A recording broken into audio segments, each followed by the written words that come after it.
भाग्यशाली हाथ है। और देखिए गुरु की गोद में शनि बैठा है, परेशान कर रहा था, चला गया।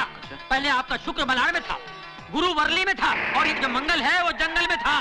साहब जी आगे, साहब जी आगे। नमस्ते। Good morning. आइए सर। सॉरी आने में थोड़ी देर हो गई। नहीं कोई बात नहीं। आओ। ये जरा फाइल पकड़ना। Welcome welcome. कैसा है तुम? अच्छी। नमस्ते जी। नमस्ते। आ जाइए। चलो बैठिए सर। यहाँ जाइए। आइए। लो बैठिए बैठिए। क्या हुआ? रुमाल रुमाल है? रुमाल है आपके पास? नहीं नहीं। चलो उधर बैठो। अच्छा जी। साहब जी। हाँ जी पंडित जी, शुरू कीजिए। नारायणाय नमो नमः। ओम मंगलम भगवान विष्णु मंगलम गरुड़ध्वज मंगलम पुंडरीकाक्ष मंगलाय स्तनो हरि सर्व मंगल मांगल्ये सर्वार्थ साधिके शरण्ये त्र्यंबके गौरी नारायणी नमस्तुते। ओम चंद्रमसे नमो नमः स्वाहा। ओम भौमाय नमः स्वाहा। ओम बुद्धवे नमः स्वाहा। ओम शुक्रवे नमः स्वाहा। ओम शनिवे नमः स्वाहा। ओम पूर्णेति पूर्णमिदं स्वाहा। ओम गणानान्त्वा गणपति गुंगवामहे प्रिया।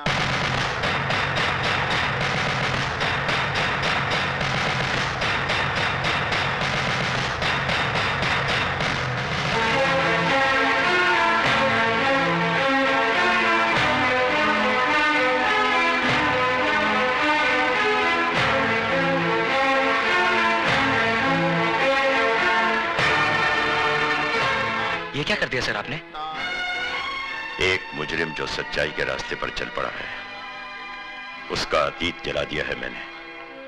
अगर कोई इंसान बुराई का रास्ता छोड़कर सच्चाई के रास्ते पर चल पड़े तो क्या कानून उसे माफ कर सकता है?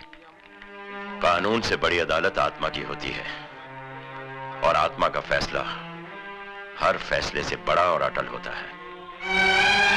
मैंने भी अपनी आत्मा की आवाज सुनकर ही यह फैसला किया है। भगवान करे तुम्हारा हर काम सफल हो, दिन दुगनी और रात चौगनी तरक्की करो, यही मेरी ईश्वर से प्रार्थना है।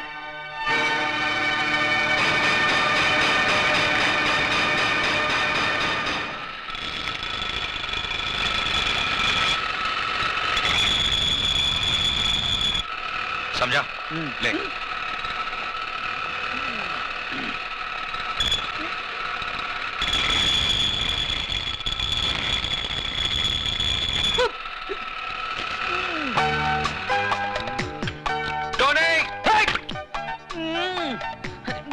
बड़ा पाव देखो, पूरा काला तेल पाव हो गया। न खुद खाता है, न पीता है, न औरों को खाने देता है। क्या है? चिल्ला मत। जाके दूसरी गाड़ी में देख पेट्रोल है कि नहीं, डिलीवरी देनी है। हाँ देखता हूँ।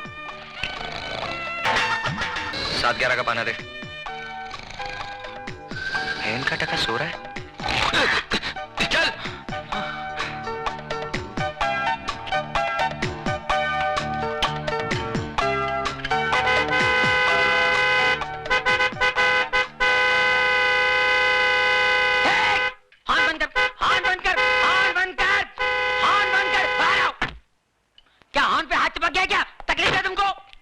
तकलीफ मैनू नहीं, इस गड्डी ने यार। क्या हो गया? क्या हो गया है? मैकेनिक मैं है कि तू है?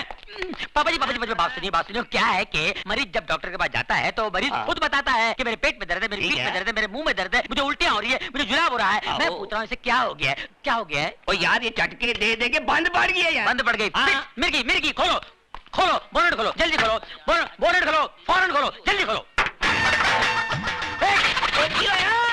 मुर्गी इंजन कहाँ है? तो मुर्गी इंजन किधर है?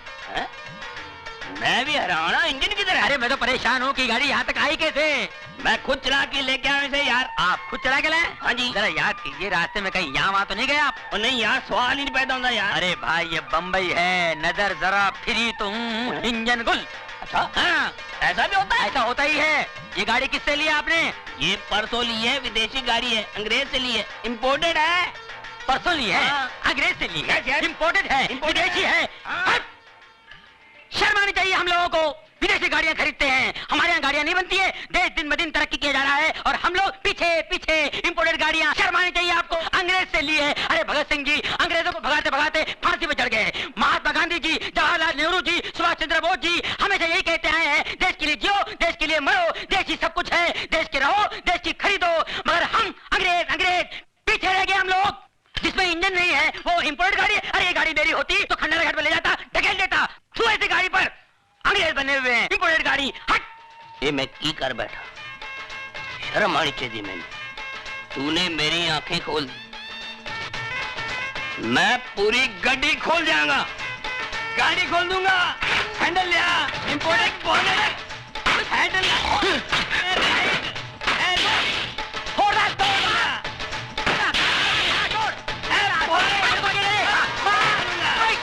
ऐसी गाड़ियों का काम मुझे नहीं मालूम है। विदेशी गाड़ी लेके आए, बोले मालूम है कहाँ इंजन, फोड़ दे बगैर इंजन की गाड़ी, फोड़ दे। घंटा गया गैरेज से, इन गाड़ियों से पाना वाना फोड़ दे, गैरेज तोड़ दे, तोड़ दे। ओए हाँ, इंजन कहाँ से आया भाई? पापा जी एक मिनट देखो, इस गाड़ी का यहाँ है इंजन। बाप रे मर गए पापा जी, जब पता ना हो कि कहाँ है इंजन न खरीदो ऐसी गाड़ी प्यारे इंडियन। इसीलिए कहता हूँ बी इंडियन बाय इंडियन। 9 बजे का शो है और तुम अभी तक तैयार नहीं हुआ। अरे बिगिनिंग नहीं देखेगा तो मजा नहीं आएगा ना। मैं तो कब से तैयार हूँ मिसेस डेविड, बस उन्हीं का इंतजार कर रही हूँ। अरे वो आने वाला नहीं है, लिख लो तुम। अरे उसको कान खुजाने का फुर्सत है, तुम बात करता है। ए टोनी, काय को फालतू का बात बोल के हमारा बेबी का दिल दुखाता है। हाँ, अजय ने उसको प्रॉमिस किया है कि वो उसको 9 बजे का पिक्चर दिखाएगा, उसको डिनर में लेके जाएगा, है ना? अरे सवाल ही इतने उठता है। क्यों? अरे सिस्टर देखो मैं क्या बोलता हूँ, जो आदमी दिन रात दारू पीता है उसको क्या बोलते हैं? अल्कोहलिक। और जो आदमी दिन रात काम करता है उसको क्या बोलते हैं? वर्कोहलिक। वर्कहॉलिक। हाँ। बस अपने गुरु को वर्कहॉलिक हो गया है, वो आने वाला नहीं है। अरे कैसा नहीं आएगा? अरे भाभी मेरे को बहुत भूख लगा है, पहले मेरे को खाना खिला दो बस। अरे कैसा? अरे रुको मैन, तुम किधर जाता है? किचन में टोनी को खाना देने। उसको हम खाना खिला देंगे। तुम एक बात हमारा ध्यान से सुनो, हमारा जो डेविड था ना वो भी ऐसे ही करता था, काम में सब कुछ भूल जाता था, सब कमिटमेंट भूल जाता था। हम भी कमती नहीं था, हम भी उसका काम पे पहुंच जाता था और 2-4 ऐसा पोज मारता था कि डेविड खल्लास हो जाता था। अरे जल्दी से शटर डाउन करके हमारा साथ में निकलता था। तुम समझ गया ना हम क्या बोलना मांगता? ये मर्द लोग को कंट्रोल में करने का वास्ते थोड़ा 2-4 पैर पैतरा मारना मांगता। तुम समझ गया ना? समझ गई। अरे समझ गया तो खड़ा काय को, जल्दी से जाओ, उसका भी शटर डाउन करो। गो मैन गो, जाओ ना। सिस्टर मान गया तुमको, you are great. Thank you thank you.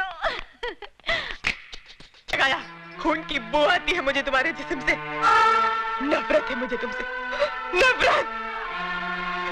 इससे बड़ा अभिशाप और क्या होगा मेरे लिए कि जिससे मेरा सुहाग उजाड़ा उसने मेरी मांग भरी। मेरी बदकिस्मती है ये कि एक कातिल के खून का खतरा मेरी कोख में पल रहा है। जी तो चाहता है कि जन्म से पहले इसे मार डालूं, लेकिन क्या फर्क रह जाएगा तुम में और मुझ में? मैं तुम्हारी तरह खूनी नहीं हूं।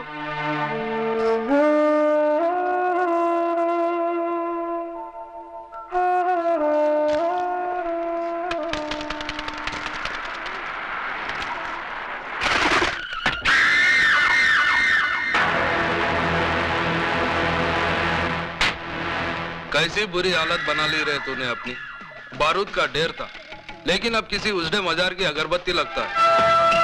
अरे जिसके वास्ते तू अपना सब कुछ छोड़ने के लिए तैयार है ना, वही तेरी शक्ल देखने के लिए तैयार नहीं है। चल वापस चल अपनी दुनिया में। देख मैं तेरे को अपने साथ ले जाने के वास्ते कैसे कैसे महारथी अपने साथ लाया हूँ। देख। नहीं नहीं नहीं, ऐसी दुश्मनी की नजर से देखने का कोई फायदा नहीं, क्योंकि अब भवानी अन्ना से हाथ मिला चुका है और जो अन्ना का दोस्त है वो भवानी का दोस्त है। और इस दोस्ती का सुझाव दिया है हमारे आदरणीय भजन सिंह जी ने।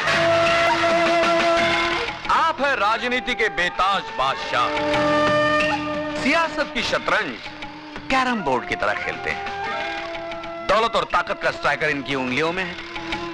जितनी देर में कैरम का एक बोर्ड फिनिश होता है उससे भी कम वक्त में ये किसी भी पार्टी का तख्ता पलट सकते हैं।